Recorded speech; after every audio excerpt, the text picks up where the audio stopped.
আমি আপনাদের সঙ্গে শেয়ার করব ভুট্টার চটপটি। এখানে আছে ভুট্টাটাকে আমি সেদ্ধ করে নিয়েছি, টমেটোর কুচি কুচি করে কেটেছি, পেঁয়াজ কুচি কুচি করে কেটেছি, লঙ্কাটা আপনাদের পরিমাণ মতন দিয়ে দিবেন, আর সেদ্ধ করা একটা আলু।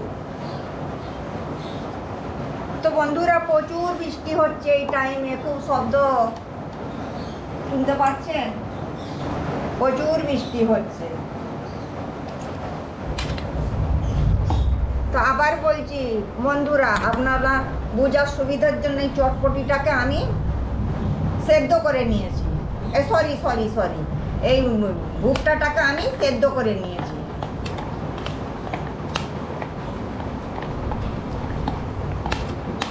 আপনারা তো সকলেই জানেন যে ভুট্টাটা আমাদের শরীরের জন্য খুবই উপকার। ভুট্টাটাকে নিলাম, টমেটো নিলাম,